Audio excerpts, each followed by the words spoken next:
This is Brent Morrison from Vancouver, BC. Fun fact, 3 different Canadian actors played Kens in the Barbie movie. Ryan Gosling, Simu Liu, and Michael Cera. That would make them Ken-Adians. This is CBC Radio 1, 990 AM, 89.3 FM in Winnipeg. There are stories you just can't stop thinking about. They take you somewhere, they introduce you to someone, they share something new with you. Liftoff. Those are the stories you want to share with your friends, and CBC's award-winning documentary team is bringing them to you every week on Storylines. Storylines, Sunday afternoon at 12:30, 1 in Newfoundland, and always on demand on the CBC Listen app. You know the feeling of finding a really good podcast? Or the feeling of someone always being there, like your favorite radio show? Stream CBC Podcasts, CBC Music, and CBC Radio anytime, anywhere. Download the CBC Listen app for free and fall in love. This is CBC News. At 12 o'clock, we're at -10 with light snow at times in downtown Winnipeg. Good afternoon, I'm Matt Humphrey. A plan to reopen Portage and Main to pedestrians moves forward today. City councillors will now look at possibly removing barricades. The CBC's Cameron McLean has your details. A long-awaited report on redeveloping Portage and Main came out last week. That report estimated repairing the membrane protecting the underground concourse would cost $73 million. That cost led Mayor Scott Gillingham to announce he favors opening the intersection and shutting down the concourse. Now the mayor says maintaining the concourse costs the city $1 million a year. Property Committee Chair Sherry Rowlands brought forward a new motion today, calling for pedestrian access by July 1st, 2025. At the meeting, disability advocates praised the decision to allow pedestrian crossings, but expressed concern about the loss of the concourse, which connects to the skywalk. The plan to reopen Portage and Main needs approval from council. Cameron McLean, CBC News, Winnipeg. People relying on healthcare support workers at 1010 Sinclair wonder if anyone will help them get out of bed today. Yesterday, the 160 healthcare aides who are QP members went on strike. As many as 100 people with disabilities live in the units across the city. Nolan Smith is quadriplegic. He had assistance yesterday to get in and out of bed, but he doesn't know what today will bring. Vulnerable beyond words. And I mean, I've spent time in the surgical intensive care unit, and everything in between in terms of care. But to live in a shared care model facility where the consumers or the tenants should be coming first, certainly feeling last place. QP says the workers are paid less than other healthcare workers. Snow clearing efforts are underway in Winnipeg today after yesterday's storm. St. James got hit hardest with 15 centimeters of snow. South St. Vital and Winnipeg's airport got around 8. Michael Cantor is manager of streets maintenance. The goal, based on our policy, is to complete our major streets and their sidewalks, including our bus routes on the sidewalks, within 36 hours. Back lanes will be done tomorrow night. And we move into our residential sidewalks, which I expect to be done within 48 hours. Cantor is looking forward to temperatures rising into the single digits on the weekend, which may help. Meanwhile, all highways closed in the storm are now reopened. A homicide investigation is underway outside Ottawa following the discovery overnight of 6 bodies. And in particular, I know people are just devastated to hear that children are involved. That's Ottawa's Mayor, Mark Sutcliffe, commenting on the news that 4 children are among the deceased discovered last night at a home in the Ottawa suburb.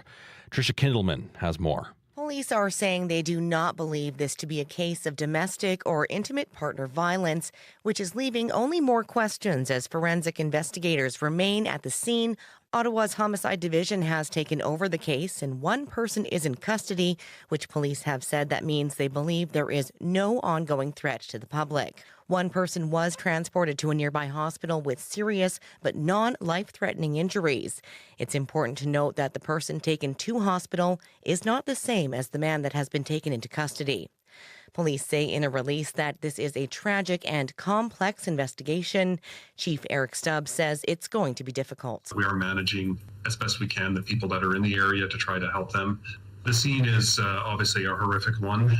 We'll be there, I'm sure, for a couple days. For the moment, we don't know the nature of the link between the suspect who was arrested and the victims. We are expecting an update from Ottawa Police later today. Trisha Kindleman, CBC News, Toronto. China's state media is pointing to the settlement between the federal government and Michael Spavor as proof the two Michaels were spying in China when they were arrested. But Prime Minister Justin Trudeau is insisting they were detained solely for political reasons. The fact that the Chinese government thinks that because we actually believe in supporting and taking care of citizens who go through hardship as somehow proof for letting them off the hook just demonstrates the depths to which China does not understand what it is to be a rule of law country that takes care of its citizens. Radio-Canada learned Michael Spavor reached a $7 million settlement with Ottawa. Last November, the Globe and Mail reported Spavor was threatening to sue the federal government and Michael Kovrig. Spavor alleged he unwittingly provided information about North Korea to Kovrig, who passed it on to Canadian intelligence officials. The two Michaels spent more than 1,000 days in Chinese detention. In Washington today, Sweden has made a free, democratic, sovereign, and united choice to join NATO.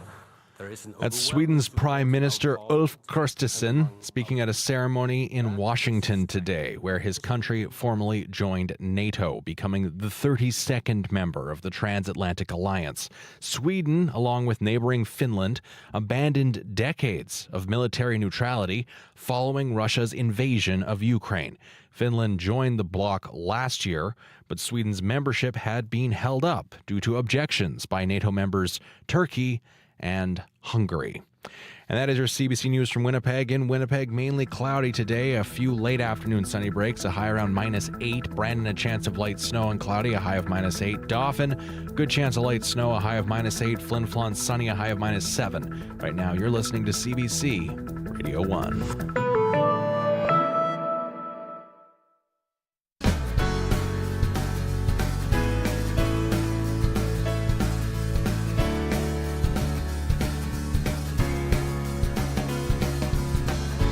Good afternoon, Manitoba. You're listening to Radio Noon here on CBC Radio 1, 89.3 FM, 990 AM, and everywhere on the CBC Listen app and on the CBC Manitoba YouTube page. I'm Corey Funk, in for Marjorie Dowhouse, and happy snow day to all the folks out there in Western Manitoba. Well, coming up this hour on the show, it's been a bittersweet cross-country season, to say the least. We're going to hear how the folks behind a ski trail near Portage la Prairie feel about this fresh dump of snow. That's coming up after 12:30. But this half hour on the show, we're going to get an update on the conditions on Lake Winnipeg and what to expect if you plan to go ice fishing in the next few days. But first, a new Statistics Canada report says Steinbach is one of the most generous cities in Canada. We're going to talk to a charity in Steinbach about how that generosity has impacted them.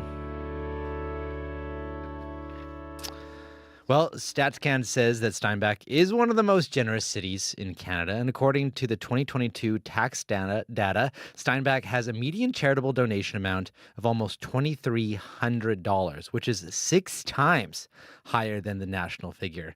A Steinbach charity says that isn't surprising. Charlene Craker is the office manager for Steinbach Community Outreach. Hello there, Charlene. Hi, thank you for having me. Well, thanks for joining us. How does this figure make you feel? You know what? We feel extremely grateful to be living in a community that is so generous. We have definitely benefited from this, and our people that we are trying to help have definitely benefited from this. So we're extremely grateful to our community for the support that they show to the charities here in town. So why do you think Steinbach is, at least according to data, 6 times more generous than the rest of Canada? Well, as a person who grew up in the area, there was definitely an attitude that if you have something, then share with those around you who could also benefit from it and maybe don't have. And so that's been, I think, a longstanding attitude just in this community over the last several years. So I'm happy to hear that it is still that way. Because it's been this way for a while, too. I remember growing up and my parents being like, we're going through Steinbach, one of the most generous, cities in Canada. Like, it's one thing to be like, just a blip on the radar, 1 year where it just happened to be the most generous, but this has been a long-standing thing in Steinbach too. Like, what's the kind of cultural element undergirding all this?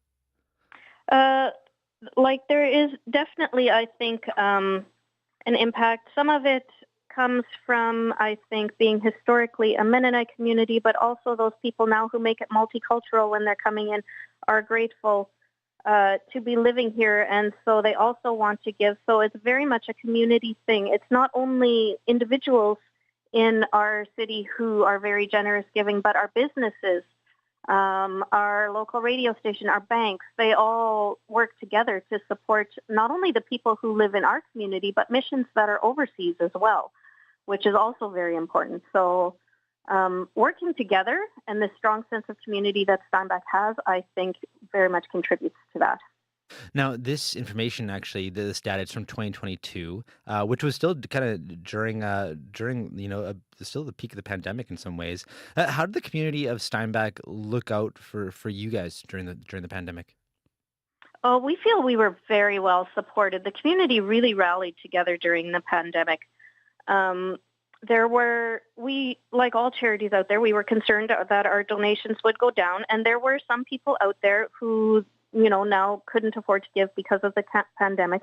But there were other people in the community who said, you know what, I can't travel this year, so I'm going to give extra.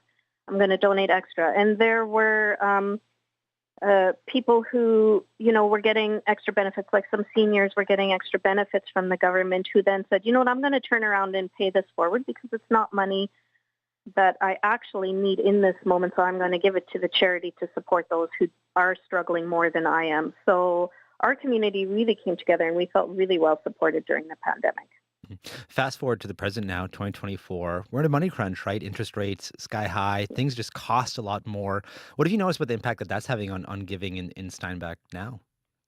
Because of the rising cost of groceries and living expenses, our in-kind donations have gone down. We're having to buy a few more supplies than usual. So it has affected us that way, but those who can share are doing their best to share. So it's been wonderful. And what do you want to say to all the generous folks in Steinbach? What's your message for them? Oh, we really appreciate the support that we get from the community. We could not do what we do without the support from the community. And so we are extremely grateful, and we just want to say thank you to everyone out there for support, not only to our charity, but to all the charities here in town. Well, Charlene, thanks for being so generous with your time this afternoon, and appreciate you coming on the show. Oh, thank you. Thank you for having me. Charlene Kraker is the office manager for the Steinbach Community Outreach. Communities in Focus is back. CBC wants to get to know the communities we serve a little better, and this time we're coming to St. Laurent. I'm Emily Brass. Join me March 11th to 15th and share the stories of your community. Let's find out what St. Laurent is all about. Communities in Focus. Visit cbc.ca/Manitoba/community for more.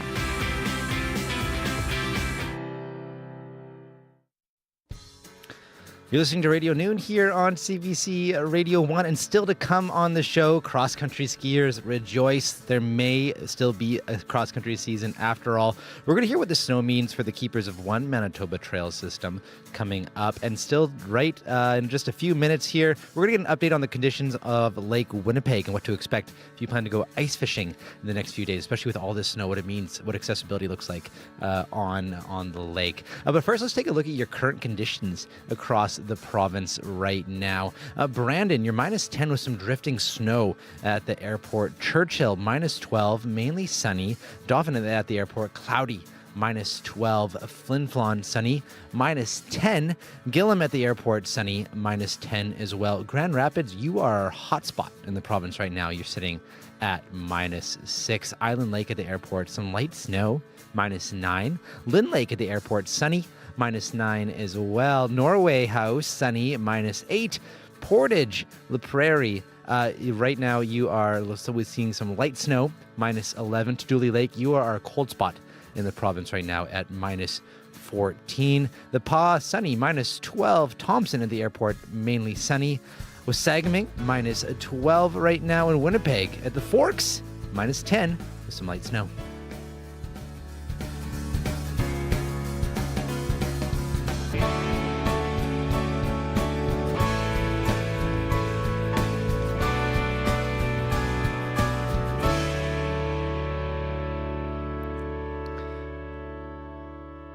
Well, for a while there, it looked like ice fishing season was maybe going to wrap up a bit early, but March had other plans. With all this snow hitting the ice, it won't be as straightforward, though, in the coming days. And for an update on lake conditions, we've reached Rick Gergatz. He's an admin for the Lake Winnipeg Report Facebook page. Good afternoon, Rick. Hi, how are you today? Good. And how are you? How are you feeling about all this snow? Well, the snow's good.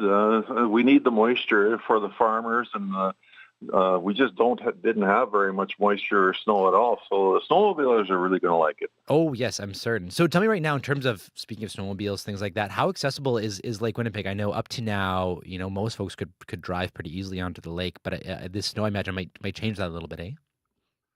Yes, it will. We didn't get a whole lot of snow on the south part on last Sunday, the first shot. This shot, we got a little bit more by the looks of it. So probably cars and SUVs are probably a no-go right now on the lake right now due to drifting snow. It's going to pack up, and low clearance vehicles are going to have a very hard time, even with rutted trails that will go out from the trucks. But trucks will probably still be going out, but if you got tracks, that's the best way to go on the lake right now. And how safe is the ice in general right now? Ice is good on the lake. The lake has, in most places, 30 to 36 inches of ice. Some places even more. Closer to shore, there's even more. So there's plenty of ice. It's in good shape. It's not candling, not rotting. Very strong, so it's good. The only one ice that's a little bit questionable is the Red River going from Lockport out to the mouth to the discharge into the lake. That's been broken up now for clearing it for the spring flood. So the people should avoid going on the river, I think, right about now. And how much longer do you expect the ice to be safe for on the South Basin there in Lake Winnipeg? Well, I anticipate it'll be okay until the end of the month. We are going to get a little bit of warmer weather next week, but not overly so. Single-digit highs during the day. Nights are still going to freeze. So the ice, the snowpack will shrink, and we may start to get a little bit of surface water, but it should still be okay. And so folks shouldn't be rushing on to grab their fishing shacks off the lake quite just yet, eh? No. Okay, that's good. Good to hear. And how's fishing? Other than getting accessibility and being able to move it with the snow, because when we have winds on the lake, it piles the snow up around the shack, so it's a little difficult to get at them. Right. I mean, I'm even curious. I mean, how often do shacks kind of just get left behind? Like, if there's all of a sudden a quick melt or something like that in March? Not often. Shack owners are pretty diligent. They're required to have their name on them, so everybody knows who they belong to. Conservation will get after them to get it moved off in a timely manner. We warn everybody on the Facebook site what's happening down the road, and so that they should be removed before it gets anywhere close. And how's fishing season been for you so far? Very good. Yeah. Yes. Better, worse than normal, or just good? I would say very good. The health of the fish look very good. They're big, they're fat, they're healthy.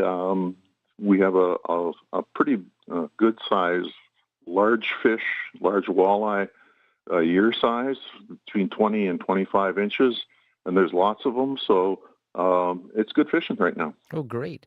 And, if anything else people need to know if they do plan to head out on the ice in the coming days, safety-wise at all? Well, now we do have snow on our snow cover on the lake, so you can get stuck. Before these last two snowfalls, everybody could drive virtually anywhere they wanted to without any problem. Now there's a problem. Now you have snow. So they should have long-handled shovels so they can dig themselves out. You will be stuck in snow, so you can dig yourself out if you have to. And then recovery straps so someone can give you a tug out to help you along. And just be smart. Watch the weather, especially wind. because we have snow now and it's light snow. This last one was fairly light. If the wind starts to whip out, you could get into a whiteout condition. And if you're in the lake, in the middle of the lake, in a whiteout, it's fairly intimidating if you don't have GPS or some kind of navigation so that you know which way to go. Yeah.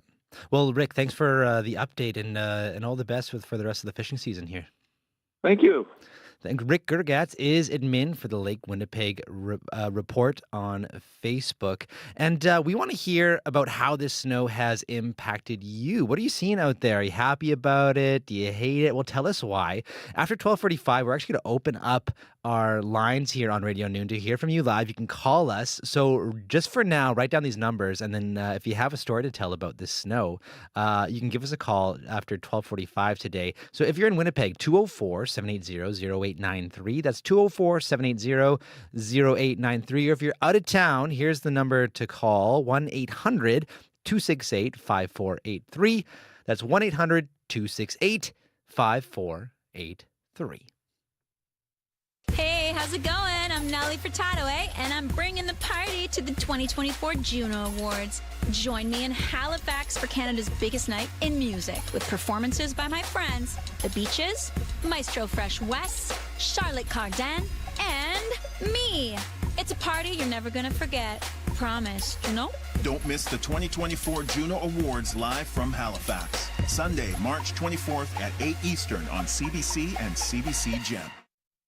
Time now is 12:20. You're listening to Radio Noon here on CBC Radio 1. We got time for a little bit of music. From Manitoba's own Cassidy Man, this is Along for the Ride.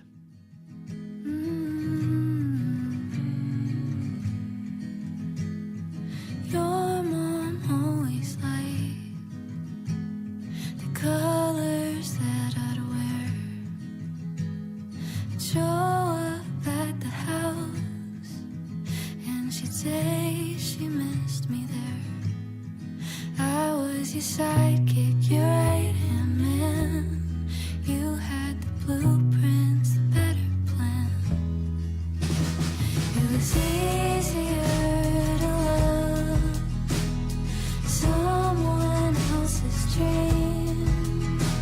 If all of it blew up, well, it wouldn't be on me.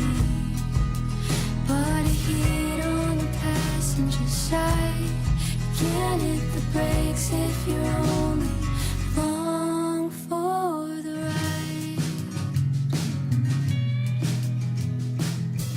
Dishes in the sink, I'd always get there first. Put your music on, I can't complain, there's worse. But I knew there was better too. And it sucks spending time just to lose. It was easier to love someone else's dream. If all of it blew up, well, it wouldn't be on me. Body heat on the passenger side. You can't hit the brakes if you're only along for the ride. Was escaping the world as I knew it. Just couldn't do it. Left for the taking. I smiled right through it, but I kept the bruises. Takes two to crash, but only one to prove it. If there was a way out, still had to choose it. And it was easier to love someone else's dream. If all of it blew up, at least it wouldn't be on me. Body heat on the passenger side. You can't hit the brakes if you're only along for the ride. You can't hit the brakes if you're only along for it. You know that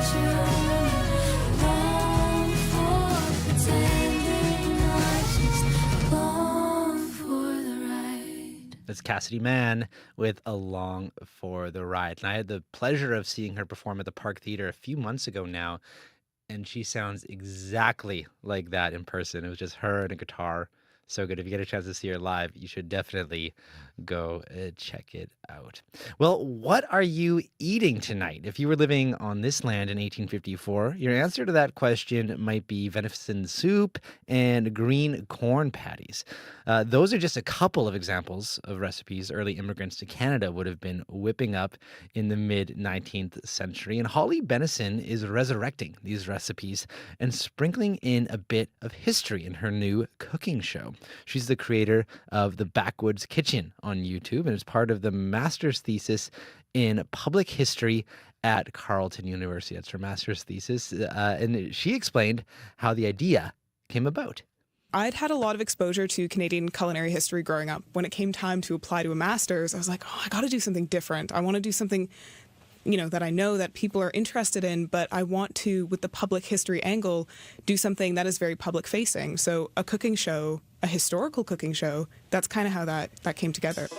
Catherine Partrail was an immigrant to Canada. She came from England, and she was an author mostly. She wrote a ton of sort of children's books, fiction books. She wrote a great reference guide on Canadian flowers and plants.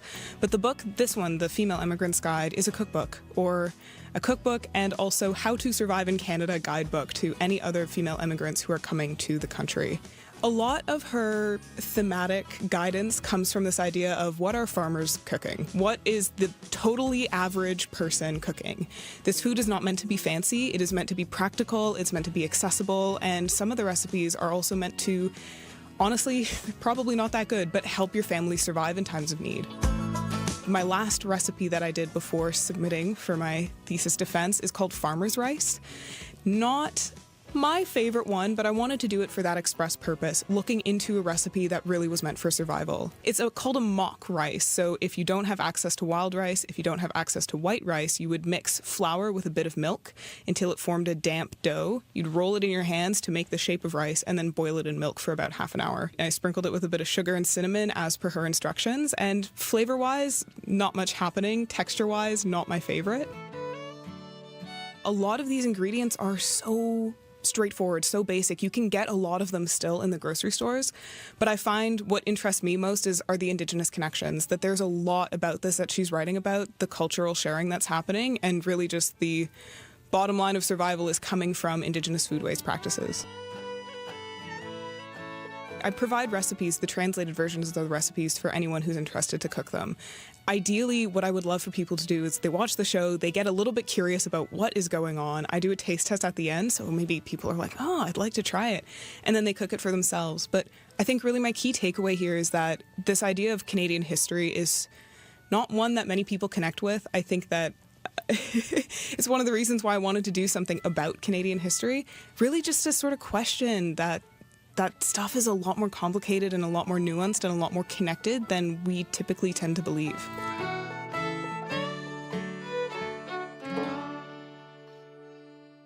Well, now I'm hungry. That's Holly Benson.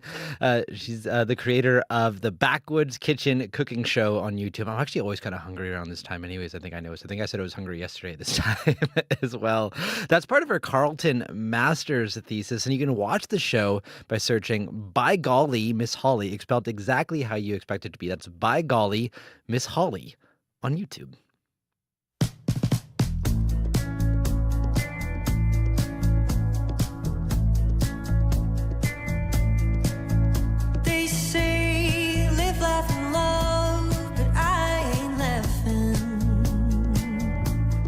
This ain't no living without your love. They say you gotta dance like nobody's watching. Well, nobody's watching, and I'm still alone. The old ways we talked about love doesn't impress me much. Are never enough. The moment we touched, we got swept away. Like they say, easy come, easy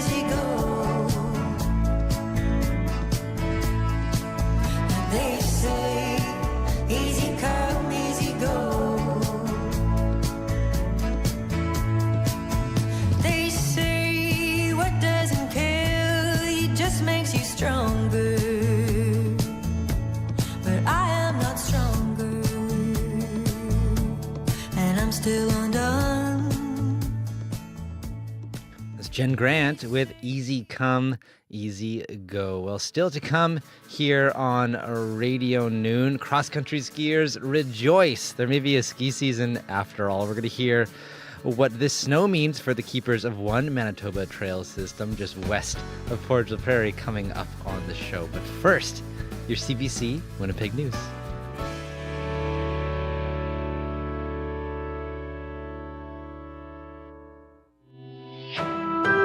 This is CBC News.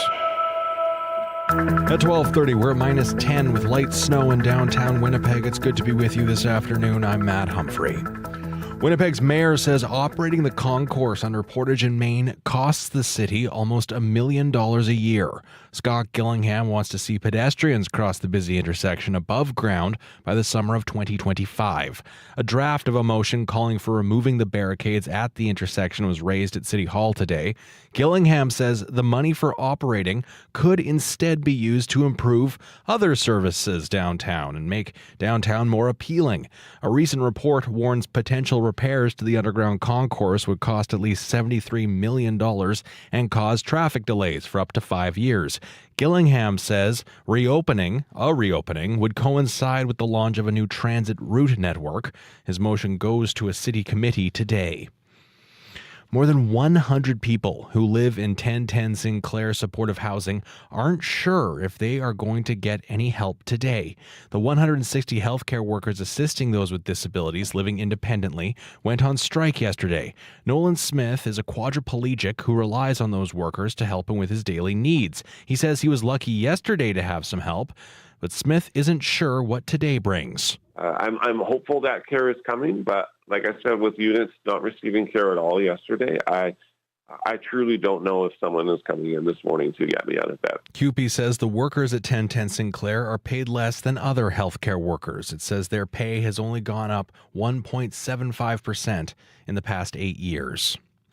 And finally, U.S. President Joe Biden appears tonight before a joint session of Congress and the American people to deliver his final State of the Union address before the November election. Richard Madden has your details from Washington. He's expected to make his case to voters in a high-stakes primetime address and outline his agenda for a potential second term. White House Press Secretary Karine Jean-Pierre. You will hear the president lay out the historic achievements he has delivered on for the American people and his vision for the future. So Biden will tout his domestic wins, from securing billions in infrastructure projects to lowering prescription drug costs, but then he'll lay out urgent priorities to contrast his vision against Republican rival Donald Trump. And that includes protecting abortion rights, demanding Congress help with emergency aid to Ukraine, Israel, and Taiwan, plus emergency funding to secure the southern border. Now, Biden will also address Israel's war against Hamas and what further actions he's prepared to take. But White House officials also know the spotlight will be on Biden's performance. His age and demeanor is an issue for voters, so Biden's energy levels and any possible slip-ups will be under high scrutiny.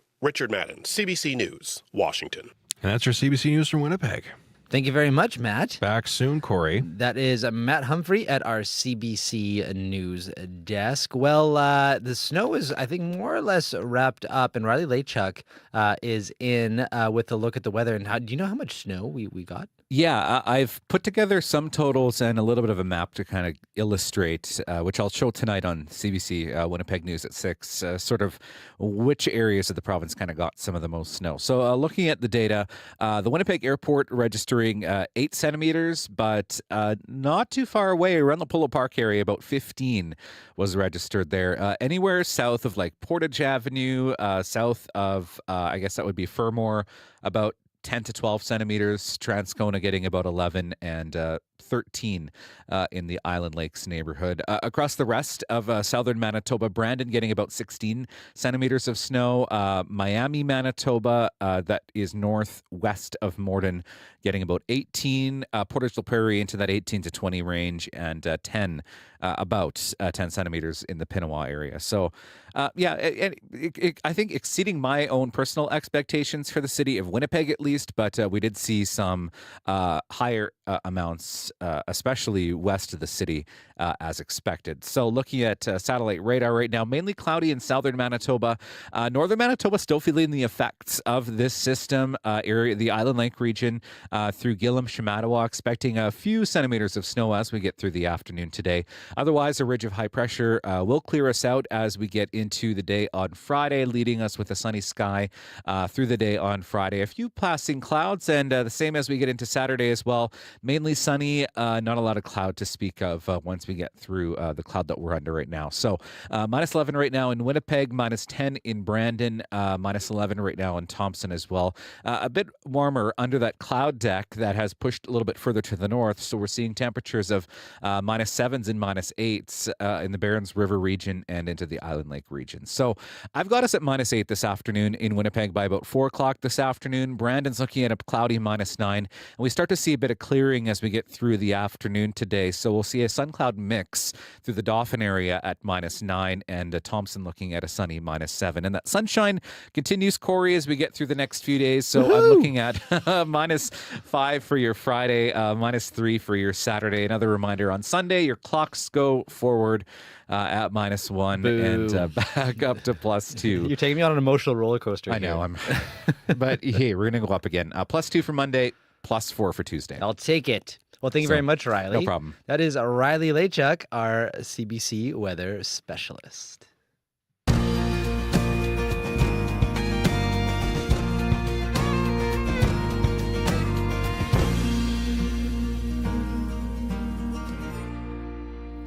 Well, just when we thought cross-country ski season was a total bust, well, just look outside. Snow, snow, and then some more snow. And while that may have some highway commuters shaking their fists, eager cross-country skiers are digging out the gear that they put in the basement a little early, hoping to make the most of this snowy March weather. And Lynn McMaster owns and helps maintain the Bittersweet Ski Trails with her husband, Glenn. It's over 30 kilometers of foresty, hilly trails just over a half hour west of Portage La Prairie. Good afternoon. Hello. Hi there, Lynn. So how are you feeling about all this snow that we're seeing? Oh, we're loving it. Glenn's out grooming as we speak. Oh, that's music to my ears. I'm a skier myself. I've skied at Bittersweet as well, so I know just how lovely it is out there. So what's ski season been like for you up to this point, though? Oh, it has not been great.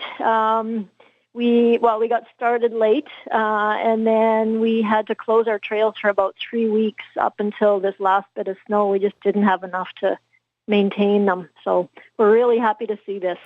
Yeah, and these trails, they've been around for about 30 years now. Do you remember a ski season, that's been this warm? No, my husband Glenn's been skiing out here for 30 years, and he's never seen anything quite like this. Wow. And tell me a little bit about the history of Bittersweet. So 30 years, I mean, and it's private property, but it's kind of maintained by family and volunteers. How did it come to be? Well, a man named Hartley Woodward actually started the original trails. I'm not sure how long he was out here, but then Glenn's parents, Don and Ardith McMaster, moved out here about 30 years ago and hooked up with Hartley and created more trails and opened them up to the public. And then later on, they actually formed the Bittersweet Ski Club and got more of the community involved, and things just went from there. And why the name Bittersweet? Because there's a bittersweet vine that grows out here, and it's all throughout the trails, and it's got these beautiful red berries that show up during the winter. So that's where the original name came from. I think sometimes when the snow is crappy, the Bittersweet name takes on a little bit different connotation. But well, I know it's also a lot of up and down, if I recall, from when I was skiing there. It's like kind of bitter and working your way up and then sweet on the way down. That was my theory before you told me about the whole vine thing. Well, yeah, that's a good one too. Lots of reasons to call it Bittersweet. So when do you hope to have everything groomed and ready to welcome skiers again? Well, we want to have everything done today. Glenn's got and Scott Smart is another one of our groomers. He's out there as well today, and they've been working on the classic trails all morning. And right now, he's just finishing up the skate trails. So we should have everything up and running by tomorrow for sure. Okay, and do you expect it to be kind of booming? I'm sure there's a lot of eager beavers looking to hit the trails after this kind of bust of a season so far, hey? Yeah, we hope so. We'll get everything posted on social media this afternoon, and we're hoping to see lots of people out here this weekend. And what do people need to know if they do plan to come ski in the next few days? I would say if you're planning on coming, come tomorrow or Saturday while the temperatures are still below zero, because once the temperatures get above zero, then our trails start to deteriorate, and we just can't promise good conditions anymore. And is it for just beginners or advanced, or is it for everybody? Or yeah, we have trails for everybody. I'd say a good chunk of our trails would be intermediate. We have lots of hills, and but we do have some quite flat beginner trails as well. So there's something to accommodate all levels of skiers. And do you plan to get out for a ski yourself? Oh, you bet. Yeah, we'll be out there as soon as we can. Good. Well, Lynn, thanks for taking some time to chat with us this afternoon, and all the best in the coming days, and hope you enjoy your ski. Thank you. We hope to see you out here. Yes. Well, Lynn McMaster owns and helps maintain the Bittersweet Ski Trails with her husband, Glenn. And for details on how to get to Bittersweet and for more up-to-date kind of ski conditions across the province, you can visit the Cross Country Ski Association website at ccsam.ca. And we want to hear about how this snow has impacted you. You know, what are you seeing out there? Are you happy about it? Do you hate it? It's okay, too, if you do. Do you have some kind of story to tell from all this snow we got? Were you stranded somewhere for a little while? Give us a call. Tell us your story. We're going to open up our phone lines pretty much right now because we want to hear from you. So if you want to call us, we'll talk to you live. Tell me your story on air. 204-780-0893 is the number to call if you're in Winnipeg. That's 204-780-0893. And if you're out of town, 1-800-268-5483. That's 1-800-268-5483. And while you call, let's have a little bit of music here. Here's Donna Mero with Go Girl.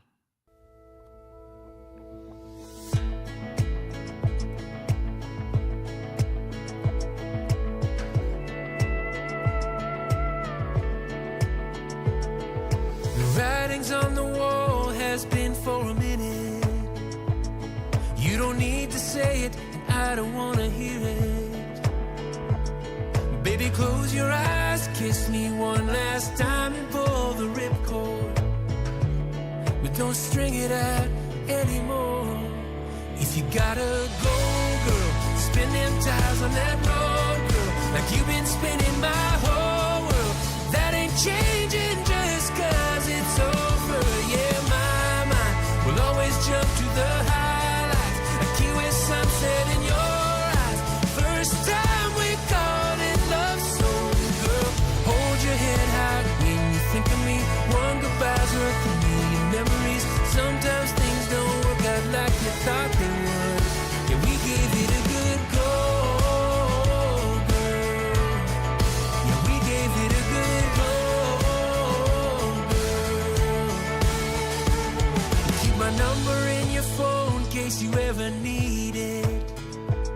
I don't need that jacket, you just keep it. Before you leave, we'll trade back keys. We'll call this door closed.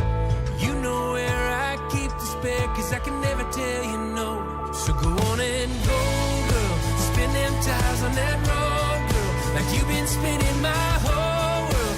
That ain't changing just 'cause it's over.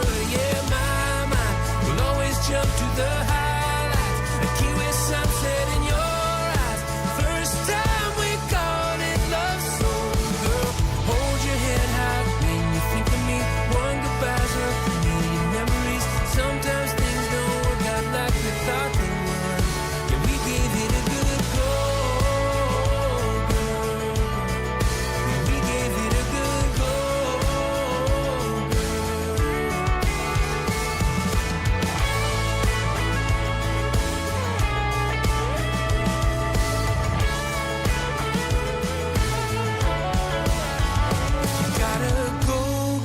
spin them tires on that road, girl, like you've been spinning my whole But that ain't changing just 'cause it's over. Yeah, my mind will always jump to the highlights, a Key West sunset in your eyes.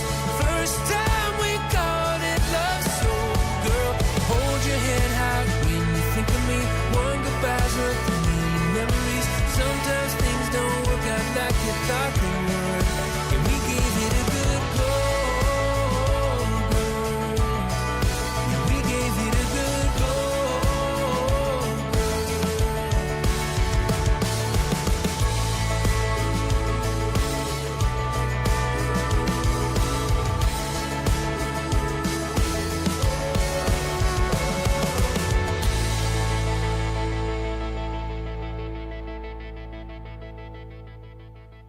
That's Donna Mero with Go Girl. Well, we are taking your calls this afternoon. We're opening up the line. Our director, Dylan Longhurst, is standing by to take your calls. If you'd like to give us a call to tell us about how the snow's impacted you, if you're happy about it, if it means, you're a longtime skier or something, or snowmobiler who's been waiting, eager to get out. Now you can. Tell us where you plan to go, or maybe you were stuck somewhere where you didn't want to be because of this snow. Give us a call. Tell us your story, and we'll pop you on air. You can chat with me about it here. 204-780-0893 is the number to call. That's 204-780-0893. If you're out of town, 1-800-268-5483. That's 1-800-268-5483. Well, preserving and revitalizing Indigenous languages is top of mind for many First Nations across the country. And in northern Saskatchewan, some are worried about the loss of their Cree language, especially among their youth. So they sought the help of an American YouTuber whose niche is learning languages. And CBC's Colleen Underwood finds out whether it worked and whether an outside voice was the right choice. I was challenged to come out in the middle of ice-cold winter to remote northern Saskatchewan to learn Cree, one of the world's R.A. Smith is used to taking on these kinds of challenges. The YouTuber from New York City has learned more than 50 languages. He first became famous ordering Chinese food in his near-fluent Mandarin and Cantonese and filming people's reactions.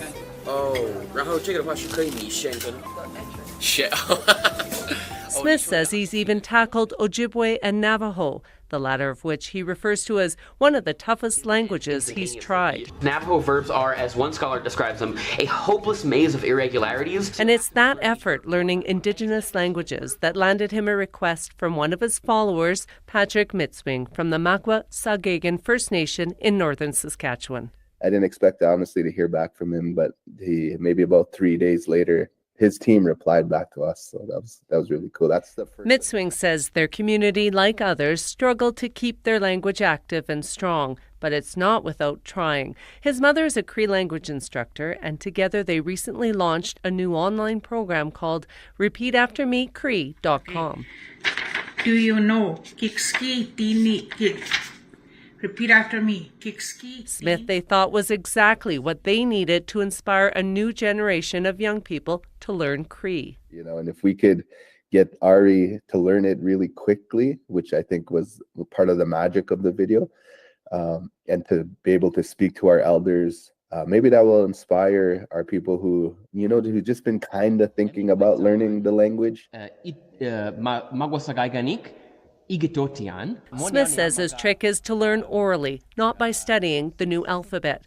He then writes out the words and phrases phonetically in English. To learn Cree, he and Mitswing's brother spent hours on Zoom for weeks. Then by the time he arrived, he was able to sit down, share a meal with the community's elders, and have some fun.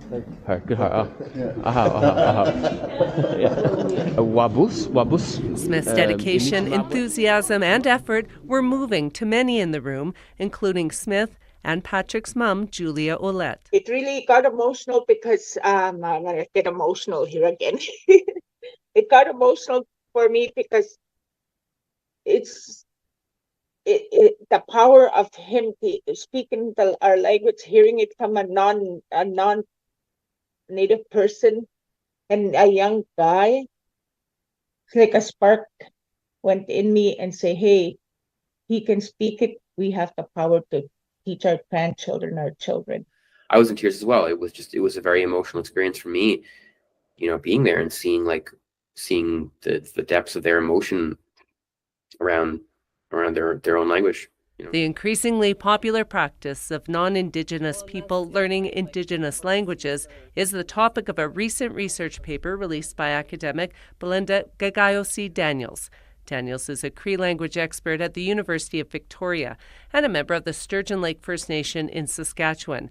She says there is value in having non-Indigenous language learners, so that all Canadians respect the original languages that are here in Canada and just understand the view of the world, of the land that they live on.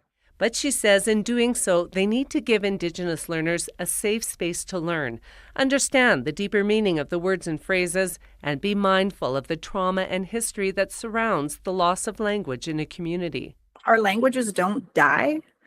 Our languages were violently stolen from us, right? So again, just having people aware of that, because we believe our languages are alive with spirit. Our languages may have gone to sleep, but they're not dying. Mitswing says he understands these concerns, but he believes sharing the language is a way forward.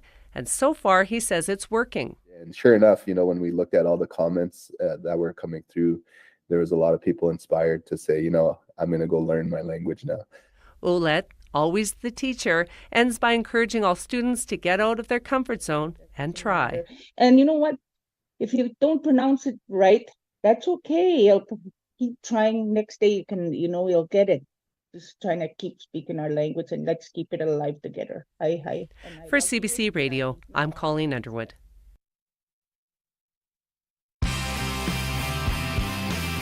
Ashern, Ericsdale, we want to get to know you a little better. CBC's Communities in Focus is coming to your communities March 18th to 22nd. Come and share the stories of your home with me. I'm Bryce Hoy. Let's get to know each other. Communities in Focus. Visit cbc.ca/Manitoba/community for more. Well, we've been hearing from you about how you feel about this snow. We've asked you to call our line. We've opened it up. 204-780-0893 is the number to call. That's 204-780-0893. We've been, or out of town, 1-800-268-5483. And we actually had someone call. They didn't want to come quite on air yet, but Dylan, you've been behind the scenes picking up the phone. Who did you hear from? Yeah, we got a call from Denise out near Deacon's Corner who wanted to share their situation in that blizzard yesterday, saying that it was so snowy they couldn't even see their neighbor's house, but they got their entertainment actually from their big black dog who just was running around frolicking in that blizzard. Cute. And was so covered in snow that it honestly looked like it was a sheep running around in a blizzard. Oh, I love that. That's brave, and your dog out as well too. Man, it's just like, yeah, might have got lost, but there you go. Thanks for that call, Denise. We also do actually have Robert on the line now too, and I actually understand. How's it going, Robert? By the way, hello. Oh, great! Give me a blizzard and stormy weather anytime. I hate sunny, nice days. Wait, why? Are you just like a weather Grinch, or what's up? No, I've kind of got into ice and snow management business. I shovel snow, and so I've been up at 4:00 this morning with a snowblower. Okay, getting the yard ready. Oh, so you got a bit of an economic incentive for this kind of weather, hey? Oh yeah, and then you have to get out to coffee at the Sydney General Store before 9, or you miss the farmers. Yeah, that's right. So where about in the province do you live? 10 miles north of Sydney, right on the escarpment. Okay. Great-grandfather came there 128 years when he got flooded out on the flat. Okay. So now you've got this shoveling business. Has it been pretty? You've been twiddling your thumbs a lot in this past couple of months up until now, or what's that been like for you? Well, yeah, I applied for assistance there because we didn't have any snow, and that nice weather was really disappointing. Right, I imagine. So now, how much bookings do you got now? Now that this kind of big tranche of snow came. My problem is I do most of my snow shoveling for free. I'm still working and establishing the business. I just sold the Sydney General Store in the fall, but it's my plan for retirement is going to shovel snow. Okay, so I think they call that in business a loss leader, right? You kind of offer a couple free things, and then eventually you get them hooked, right? Oh, everybody loves their driveway or their cars cleared off when they're sitting inside their warm building. Yeah, I mean that sounds like a pretty taxing retirement hobby as well, though. Like all that shoveling, what kind of toll does that take on your body? Oh, it's nothing compared to the cows. The cows that kick me and beat me up are way worse than the snow shoveling. Wait, what? These cows? What do you mean? Like they're like? Do you maintain cows or what? We got a herd and had forever, and I got too close, and one kicked me in the knee, and that was 3 trips to the chiropractor and 2 to the massage therapist to get it back in shape. But the problem was I wrecked that knee motorcycling when I was 18. Oh, gee. At 65, it starts to hurt. Oh, I can imagine. You've seen some stuff there, Robert. Way too much cows. Yeah, I've been run over and trampled and kicked and is this a common about everything by. Is this a common hazard of the job, or is this just a you thing?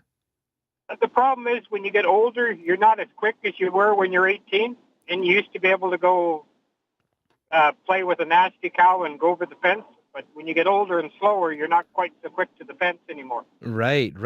Okay, well that seems like a bit of a tough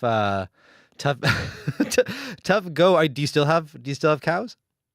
Oh yeah, I was out feeding the cows at sunrise there. Got to get the cows fed before you can go to town. But I got my big dog. I just got a great big dog, big furry brown thing that would rather sleep in a snowdrift than our house. So okay. Me and the dog Shadow went out and fed the cows when the sun was coming up. Right. And so how many days of work do you have ahead of you now, Robert? Oh, probably a couple of days, and but I got to come into the CBC Community Advisory Board meeting tonight, so some will have to wait till tomorrow. Ah, okay, you're on the CBC Advisory Committee. Okay, that's great. Well, looking forward to having you in. Hopefully you drive safe on your way in from Sydney there, Robert, and stay safe on those highways, stay safe while shoveling, and stay safe around your cows. Okay, thanks a lot. Bye. Thank you, Robert. That is Robert. Thanks for calling in. We've been taking your calls this afternoon about how this snow has been impacting you. Didn't think we'd end up talking about the hazards of raising cows. So that's pretty surprising there. Thanks to everyone who called, and write these numbers down because we want to do more of these kind of call-ins on the show. So I'm going to give those numbers one more time here. Just write them down because we'll be making more shout-outs in the future about whatever we're seeing, about whatever topics are going on across the province. We do want to hear from you more here on Radio Noon. Those numbers to call, 204-780-0893. That's 204-780-0893 in Winnipeg, or out of town, 1-800-268-5483. Well, time now is 12:56, and we are joined by Chloe Friesen here in studio, who's sitting in for Faith Wendell on Up to Speed this afternoon. Hi there, Chloe. Hello, Corey. So what do you have in store? So I have a terrible sense of direction. Okay. This is just a bit of an aside, but you know how once you start going somewhere, pretty often you come up with the best route to get there, the fastest route. You kind of figure it out as you go. Right. Then you don't need the GPS as much. That's why there's all these like cuts through parks and things like that. These little single tracks that form. It turns out that birds might do the same thing. Oh. So coming up on today's science column, we'll find out if bird migrations are based on instinct or experience. Tora Couture, she's going to bring us the details of a new study that says experience and learning could also be factors when it comes to migration in birds. Oh, okay. I just assumed, okay, that's very interesting. Because you just think that birds have that innate sense of I'm going here and then they go. But it turns out they might adapt their routes depending on their other experiences. Things like that. That makes a lot of sense. Yeah, they might find those shortcuts in the sky. Megan brings a whole new meaning to As the Crow Flies, kind of. Oh. Think about that. As the crow learns. There we go. Maybe we need to change it up. Well, thank you very much, Chloe. Looking forward to that. Me too. Thanks, Corey. That's Chloe Friesen. You can catch her on Up to Speed this afternoon from 3 to 6. Well, that is a wrap for the Thursday edition of Radio Noon. It was a pleasure spending this windy, snowy, wintry lunch hour with you. Big thanks to everyone who helped put together today's show. Riley Lachuk, Matt Humphrey, Kalkadan Mulugeta, Travis Peterson, Daniel Friesen, Dylan Longhurst, Nelly Gonzalez, and Leif Larson. I'm Corey Funk. In for Marjorie Dowhouse. You're listening to CBC Radio 1, and coming up next, Quirks in Quarks. Have a good one.